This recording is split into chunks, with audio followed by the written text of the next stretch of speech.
Okay, good morning students.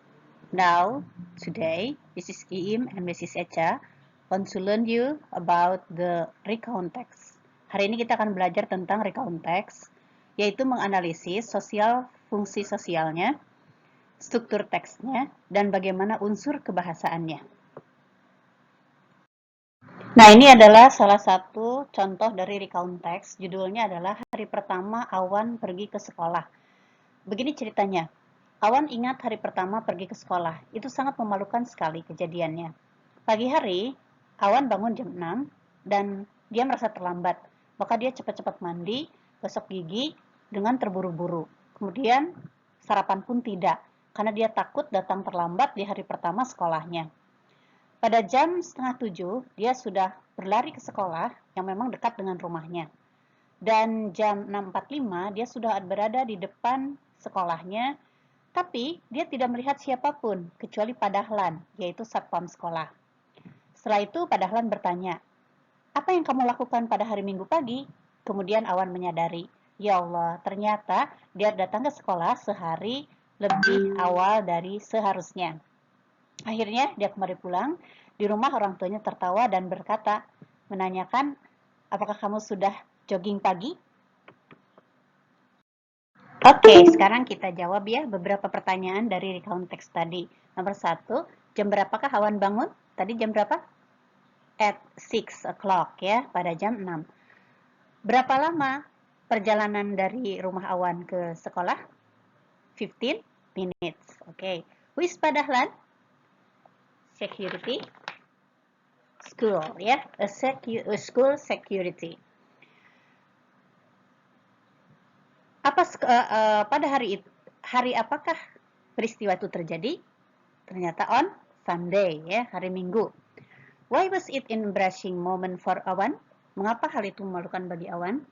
Because he came to school one day earlier on Sunday. Karena dia datang ke sekolah, di hari pertama di sekolah itu adalah satu hari lebih awal. Yang harusnya Senin, dia datang hari Minggu. Ya, that's right.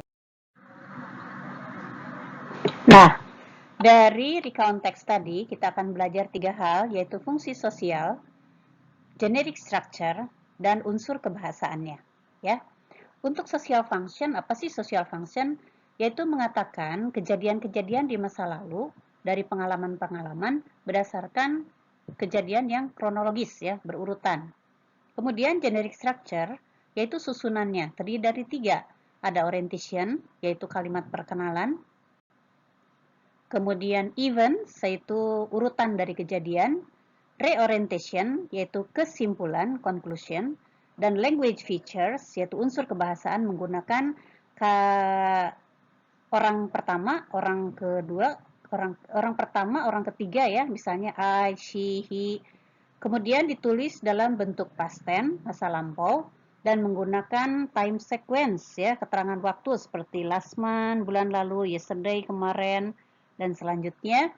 Kemudian juga menggunakan conjunction, yaitu kata penghubung, misalnya then, kemudian, before, sebelum, after, setelah. Nah, sekarang di aktivitas yang kelima, kita belajar tentang susunan teks ya. Ada title, yaitu judul, orientation, event, dan reorientation. Orientation yaitu paragraf perkenalan ya, yang menerangkan apa, kapan, di mana kejadian tersebut. Event yaitu rentetan dari kejadian yang ditulis yang berdasarkan urutan waktu ya. Kemudian reorientation adalah paragraf penutup yang menutup kesimpulan atau akhir dari suatu cerita. Now, let's see Awan first day to school. Kita lihat ya, bagaimanakah struktur teks dari recount teks yang tadi. Awan first day to school itu adalah title, judul. Awan embraced, paragraf kedua, itu disebut dengan orientation. Ya, itu karena paragraf pengenalan. Kemudian paragraf ketiga, mulai dari in the morning sampai earlier, itu adalah series of activities, berarti namanya events. Dan yang terakhir, closing, itu namanya adalah reorientation. Finally, he walked home jogging, ya itu adalah reorientation. Itu yang disebut dengan struktur teks. Oke, students, di aktivitas yang ke-7 ini, kita akan belajar tentang unsur kebahasaan. Ada point of view, ada past verbs, ada time correctives. Jadi dalam recount text itu, point of view-nya itu adalah orang pertama atau orang ketiga. I, he, she, dan sebagainya ya. Itu namanya point of view. Kemudian past verbs. Past verbs yaitu menggunakan kata kerja bentuk kedua, yaitu happen, finish, etc. Seperti itu. Dan time connectives yaitu penghubung satu ide kejadian dalam urutan waktu ya.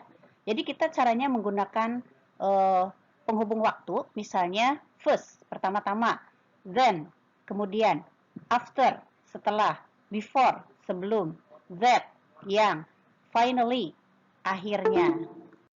Nah, anak-anak, kita kembali lagi ke recount text ya. Tadi kita sudah belajar 3 unsur kebahasaan, yaitu ada point of view, ada past verb, ada time connectives. Yang berwarna biru, semuanya itu adalah point of view, ya. Awan, he, dan sebagainya. Kemudian yang berwarna merah, itu adalah past verb, kata kerja kedua. Misalnya, remember it, was, woke up, took, dan sebagainya. Kemudian ada lagi yang warna hijau. Yang warna hijau itu adalah time connectives, yaitu penghubung ide. Misalnya in the morning, then, after that itu setelah itu ya. Kemudian later, kemudian finally, akhirnya. Baik, di activity 8 ini kita akan belajar tentang unsur kebahasaan masih ya. Unsur kebahasaan kita menggunakan dalam recount test itu adalah past verb, yaitu kata kerja kedua. Contohnya remember it. Kata kerja pertamanya namanya present verb adalah remember. Kita mulai dari kanan ke kiri ya, dari past verb. Bacanya yang kanan dulu itu adalah past verb, yaitu yang kita gunakan. Was, woke up, took, brush, skipped, ran, saw, asked, realized, came, walked, smiled. Nah, bagaimanakah kalimat kata kerja pertamanya, present verbs-nya? Is, wake up, take, brush, skip, run, see, ask, realize, come, walk, smile. Kalian bisa lihat di kamus yang bagian tengah ya. Ada kata kerja pertama, kata kerja kedua. Kata kerja pertama namanya present verb, kata kerja kedua namanya past verbs. Oke, di activity 9 ini kita akan belajar beberapa peraturan mengenai regular verbs dan irregular verbs, kata kerja beraturan dan kata kerja tidak beraturan ya. Contohnya, aturannya yang pertama untuk kata kerja yang beraturan, apabila dia kata kerjanya seperti ini, maka ditambah dengan ed, misalnya listen it, call it, start it, wash it. Kemudian yang kedua, ada kata kerja yang ditambah e saja. Yang berakhiran e ya, itu ditambah dengan d saja. Misalnya like, jadi like it. Yang ketiga, ada suatu kata kerja yang berakhiran konsonan dan berakhiran y, misalnya carry. Maka kata kerja keduanya berubah menjadi ied, yaitu carried. Yang keempat, kata kerja yang berakhiran vokal dan berakhiran y. Jadi akhirannya y, sebelum y adalah huruf vokal. Maka itu ditambah dengan ed saja. Misalnya enjoy menjadi enjoyed. Yang kelima, beberapa kata kerja yang berakhirannya itu adalah vokal yang pendek dan sebuah konsonan. Nah, itu didobelkan. Misalnya hop, hope gitu ya nulisnya, maka menjadi hopped. Plan menjadi planning ya. Kemudian present verbs dan past verb. Was, present verbnya adalah is. Woke up, wake up. Took, take. Ran, run. Saw, see. Came, come. Okay? Okay, student, now let's play again about the present verbs and past verb. Kita lihat dulu yang sebelah kanan past verb ya.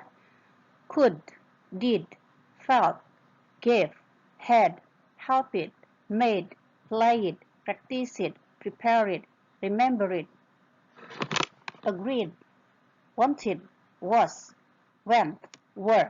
Ayo, verb satunya apa? Present verbnya? Oke, kita baca verb satunya ya. Do, fall, give, have, help, make, play, practice, prepare, remember, agree, want, is, go, are. Dari mana kalian bisa dapat itu? Dari kamus ya. Di kamus ada verb 1, verb 2, ingat seperti itu. Yang lainnya bisa kalian pelajari. Oke, sampai sini dulu pelajaran Miss Echa dan Miss Im hari ini. Goodbye. Assalamualaikum warahmatullahi wabarakatuh.